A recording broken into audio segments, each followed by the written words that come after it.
more than one church. Of course, I think I've had 4 or 5.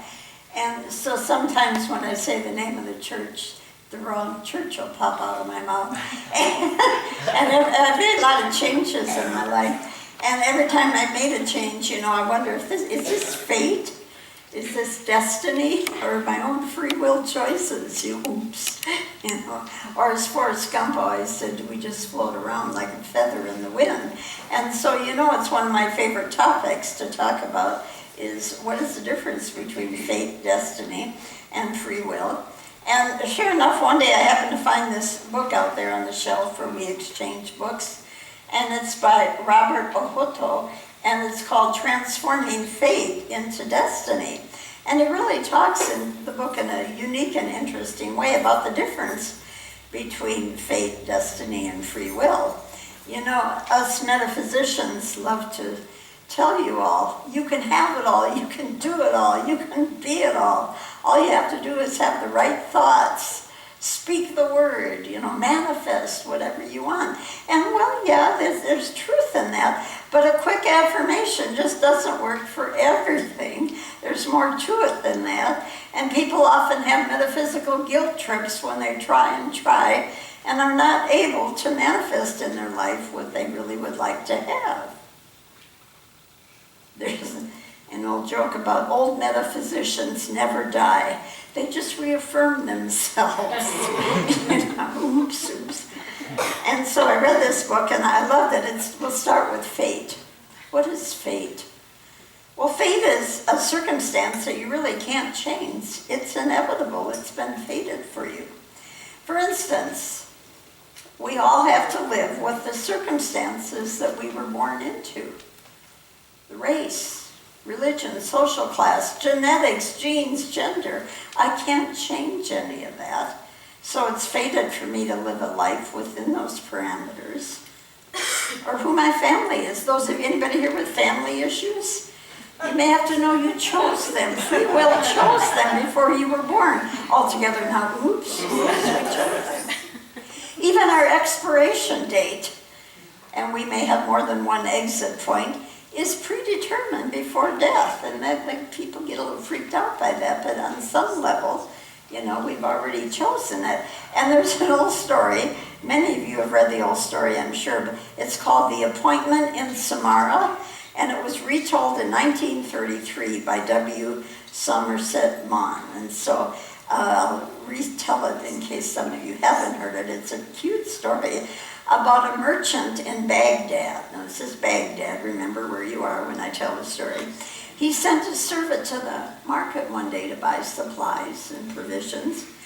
And in a little while his servant came back, scared and shaking and trembling, and he said, "Master, while I was in the marketplace, I was jostled by a woman in the crowd, and when I turned, I saw she was deaf, and that shook me up.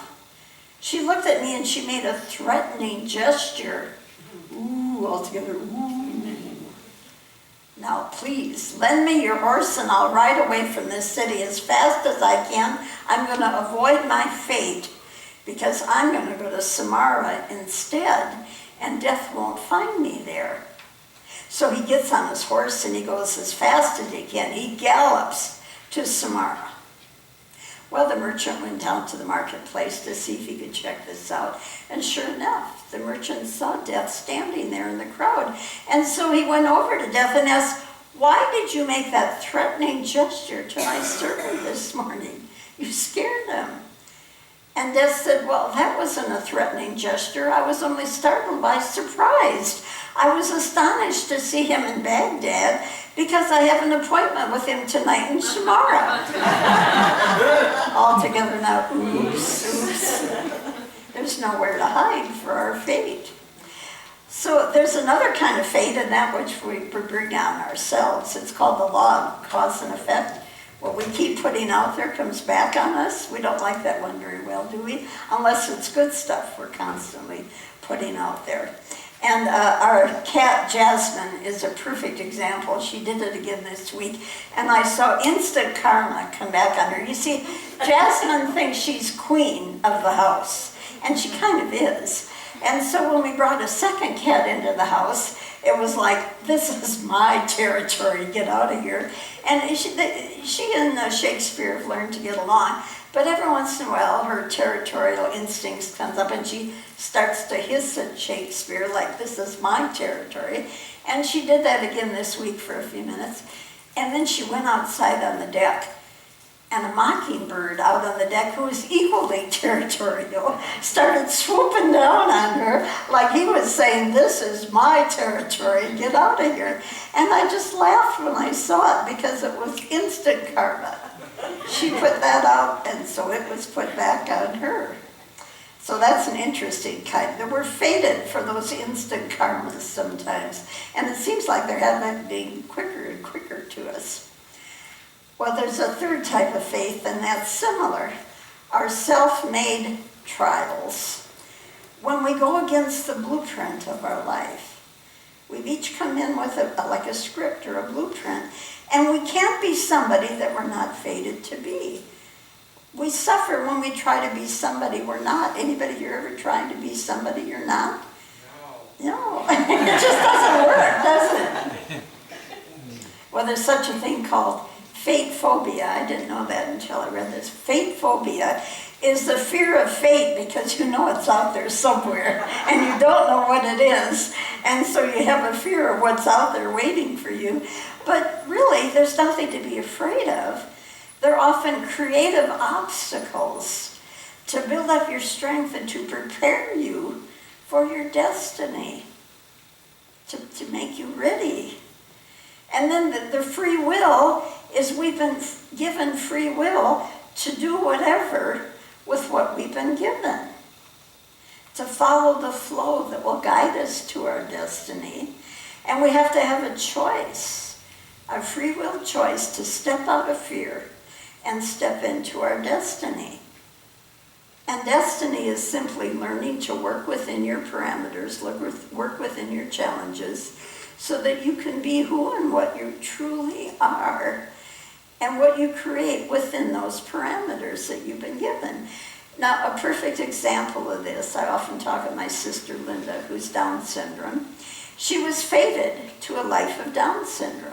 That is the hand she was given in this lifetime. She can't change that. You can't change Down syndrome. She was fated to live a life with Down syndrome. But her free will was what she did with that.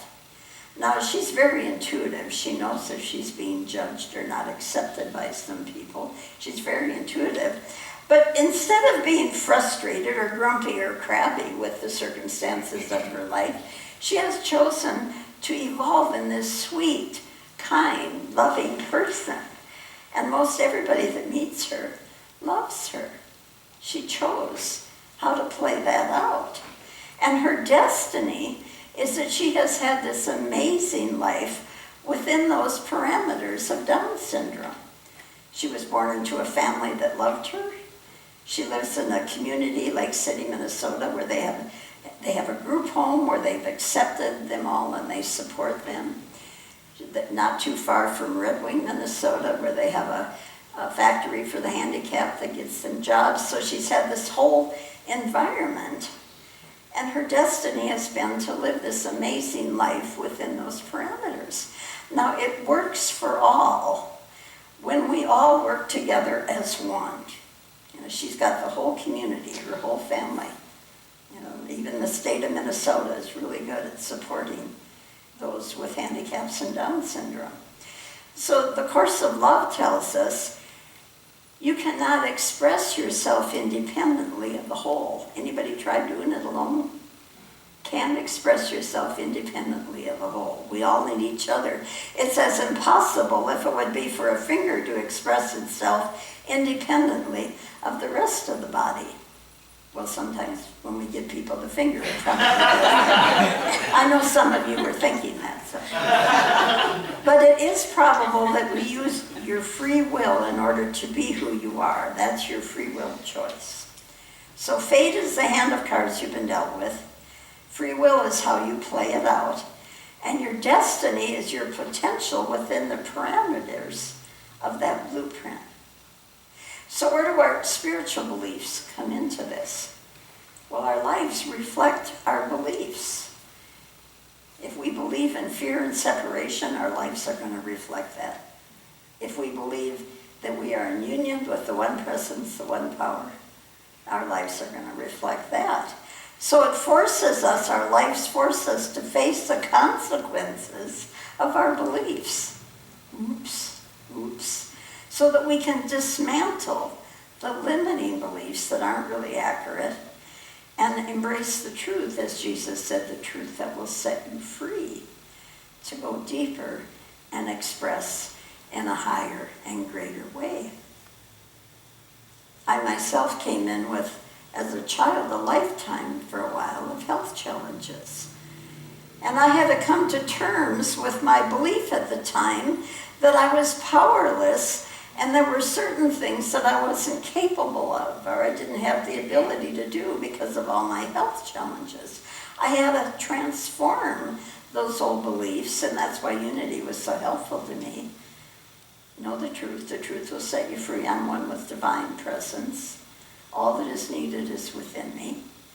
And so the tools that we have to transform fate into destiny are, first of all, accepting the things you can't change, changing the things you can. Your siblings, your classmates, any bullies you might have run into, maybe you can't change that. But what can you change? How you see the world, how you perceive the world, what you believe to be true about yourself. Accepting your faults and your shadow side. I fully admit I'm not perfect. I fully admit I make mistakes. No pressure with me, because I'll give you a list if you want of all my faults. It might take a while, there's quite a few. Fully accept them. Change what you can, heal what you can, and accept the rest. Accept the events, the accidents, the tragedies. They may be part of the plan, and don't be held hostage to victim consciousness. Anybody fall into victim consciousness? It's so easy to do. Good preaching. What's that? Good morning? Good preaching. Oh, good preaching. I'm a little hard of hearing some days, so wave your hand if you want to chip in. All right, I love the comment.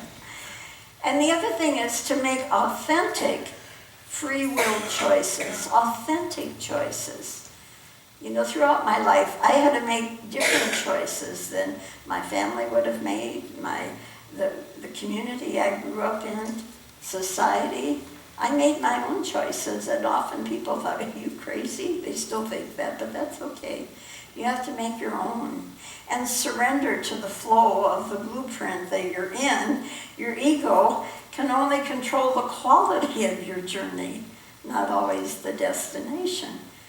But if you trust, it will always take you to a higher, wondrous, glorious state of mind, which will be reflected in the outer world. So prayer helps us direct that energy. And yes, the law of attraction does work. It will support your intention if it is in harmony with your destiny. If it's not in harmony, it's just not going to work. A good affirmation is, I am in harmony with divine will for me. Let's say that together. I am in harmony with divine will for me. Boy, talk about a release and let go prayer. I am in harmony with that. Whatever, God, whatever. So let's recap. Accepting the fated circumstances in your life, you can't change them, but what can you change? Recognizing that fated events are a guide toward your destiny, not obstacles. Maybe your destiny's over here and you're trying to run the car over there. It's going to turn you around. Over here, it's over here. And make friends with your faults and your shadows. Of course, heal what you can heal. Change what you can change. But admit it, don't be hard on yourself. And see dark nights of the soul as preparing you for those unknown higher possibilities that you aren't even aware of yet. Oh, I'm being prepared for something here. And then make those free will choices within the fated circumstances. I choose to let go of fear. I will no longer let fear rule my life. I live for my soul's passion. I follow my heart. My heart is guiding me to my destiny. How's that sound to you? Let us take that into prayer. We begin by that opening song. Once again, I release and I let go of any control that I think I might have over life. Yes, I affirm the things I wish to manifest. Yes, I have intentions. Yes, I have those thoughts and states of mind that I hope will guide me to a higher place. But then I release and let go and allow divine presence, by whatever name you call that presence, to fill me, support me, strengthen me, guide me. I surrender to the flow of life, knowing I am being taken to a higher place. My destiny, that higher state of being, of joy, of love, of laughter, and life. And I do pray these things in the nature of the living Christ. And so it is. Amen.